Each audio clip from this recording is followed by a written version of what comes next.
कहानी जिंदगी की डोर पार्ट 1। ये कहानी है सन्यासिनी कॉलेज के सबसे मशहूर चौकड़ी की।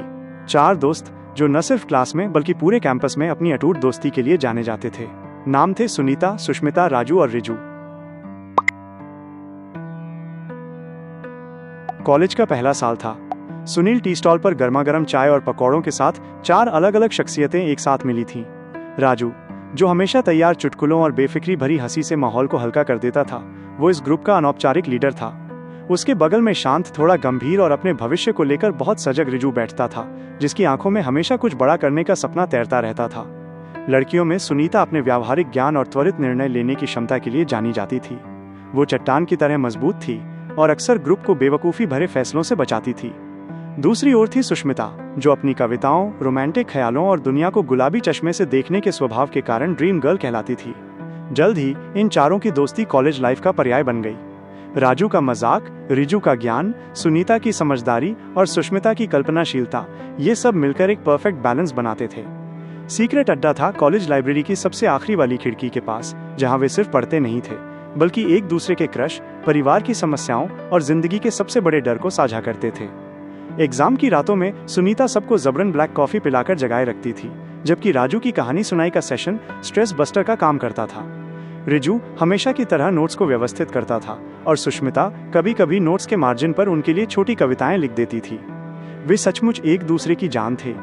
राजू अगर देर से आता तो सुनीता और सुष्मिता दोनों ही उसे लेक्चर देती थी। रिजू अगर किसी बात पर उदास होता तो राजू उसे कंधे पर हाथ रखकर हंसाता था। उनके बीच कोई भेद नहीं था, कोई दीवार नहीं थी, सब कुछ साझा था। खुशी, गम, सफलता, असफलता। एक दिन कॉलेज में एक बड़ा यूथ फेस्ट आयोजित किया गया। चारों ने मिलकर फैसला किया कि वे एक इवेंट ऑर्गेनाइज करेंगे, एक ओपन माइक, पोएट्री और स्टैंड अप कॉमेडी नाइट। हम दुनिया को दिखा देंगे कि सन्यासिनी कॉलेज के पास सिर्फ किताबी कीड़े नहीं हैं, राजू ने उत्साह से कहा। ठीक है, पर राजू, सुनीता ने चेतावनी दी, फंडिंग और परमिशन का काम रिजू और मैं संभालेंगे। तुम और सुष्मिता क्रिएटिव साइड देखो। ये काम का विभाजन बिल्कुल सही लग रहा था। रिजू और सुनीता ने कॉलेज मैनेजमेंट से बात की, स्पॉन्सरशिप के लिए भागदौड़ की और हर छोटे बड़े बिल का हिसाब रखा। इस दौरान काम की गंभीरता ने दोनों को और करीब ला दिया। सुनीता, जो रिजू को हमेशा एक शांत और किताबी लड़का समझती थी, अब उसकी समर्पण और कार्यक्षमता की कायल हो गई थी। रिजू भी सुनीता की व्यावहारिकता और निर्णय लेने की क्षमता से बहुत प्रभावित हुआ। उधर राजू और सुष्मिता ने मिलकर फेस्ट की थीम तय की। राजू अपनी कॉमेडी स्क्रिप्ट लिख रहा था, जिसमें सुष्मिता उसकी मदद कर रही थी। सुष्मिता भी अपनी सबसे प्यारी कविताएं तैयार कर रही थी। फेस्ट उम्मीद से बढ़कर एक जबरदस्त हिट रहा। चारों दोस्तों की मेहनत सफल हुई। रात को फेस्ट खत्म होने के बाद वे चारों कॉलेज के सुनसान लॉन में बैठे थे। रिजू ने अपने बैग से एक छोटा सा ब्रेसलेट निकाला। सुनीता, ये तुम्हारे लिए। तुम्हारी लीडरशिप के बिना ये संभव नहीं था।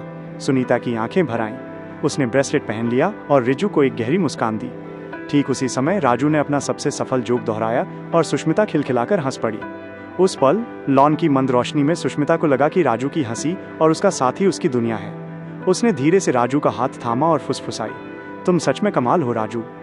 मगर रिजू और सुनीता के बीच के उस खास पल को देखकर राजू के चेहरे पर अचानक एक अजीब सी खामोशी छा गई। उसकी हंसी थोड़ी फीकी पड़ गई थी। उसने सुष्मिता को देखा, फिर सुनीता और रिजू को, और पहली बार इस अटूट चौकड़ी के बीच एक अघोषित, अनकहा दरार पैदा हो गया।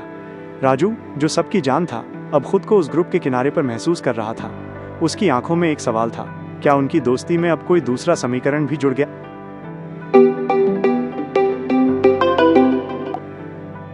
है? यहीं से उनकी जान दोस्ती में पहली बार पहचान की लड़ाई शुरू हुई, और ये छोटी सी दरार आने वाले दिनों में एक गहरी खाई का रूप लेने वाली थी, जिसने उनकी दुनिया को हमेशा के लिए बदल देना था। पार्ट 1 समाप्त।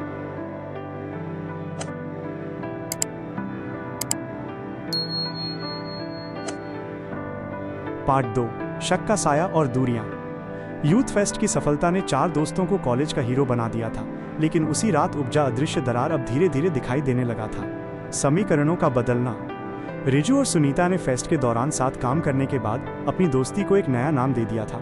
वे अब सिर्फ दोस्त नहीं थे, बल्कि एक दूसरे के विश्वस्त सलाहकार बन गए थे।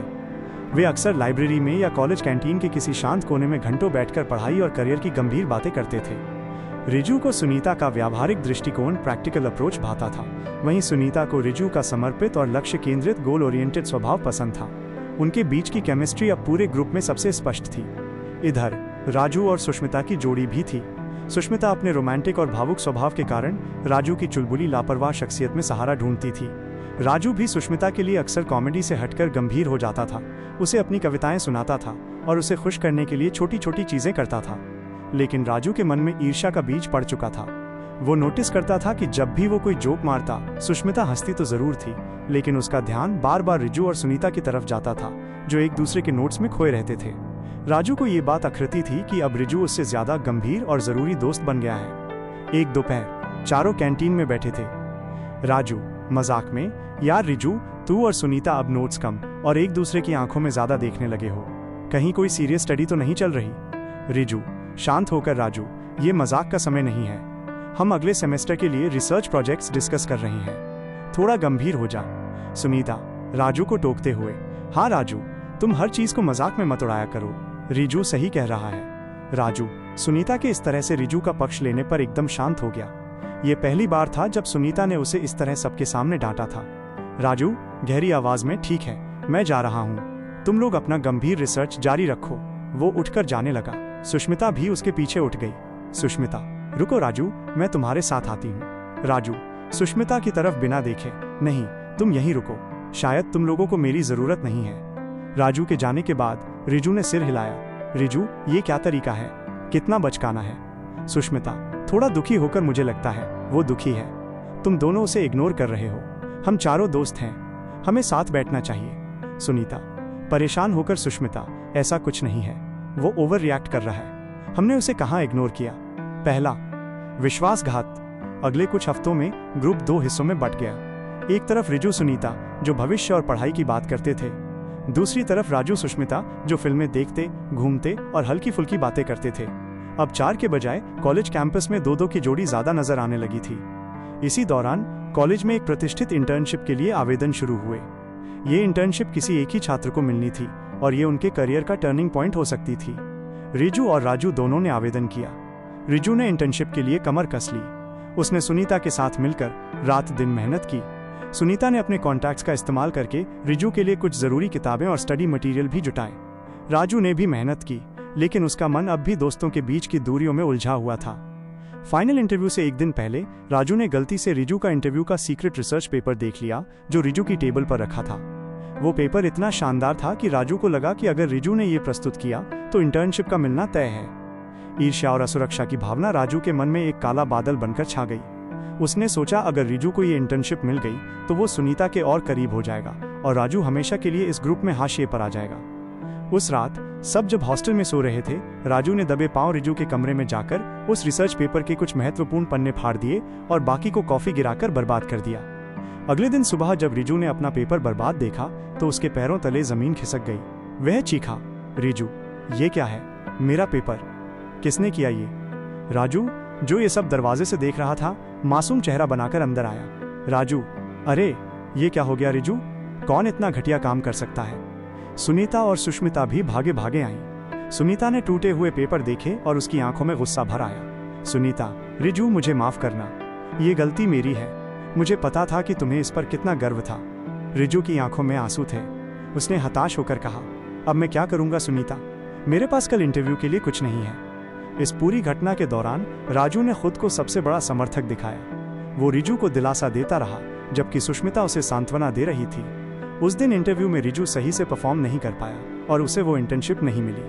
कुछ दिनों बाद इंटर्नशिप राजू को मिल गई। कॉलेज ने जश्न मनाया, लेकिन रिजू की नजरें राजू के मुस्कुराते चेहरे पर टिकी थीं। इंटर्नशिप मिलने के बाद भी राजू के चेहरे पर कोई शुद्ध खुशी नहीं थी, बल्कि एक डर की परछाई थी, एक ऐसा डर जो विश्वासघात के बाद आता है। रिजू जानता था कि राजू की सफलता के पीछे एक बलिदान है, लेकिन वो ये नहीं जानता था कि वो बलिदान जानबूझकर किया गया था। ये घटना जहां राजू ने दोस्ती की आड़ में एक बड़ी चाल चली, उनकी दोस्ती की नींव को हमेशा के लिए खोखला कर चुकी थी।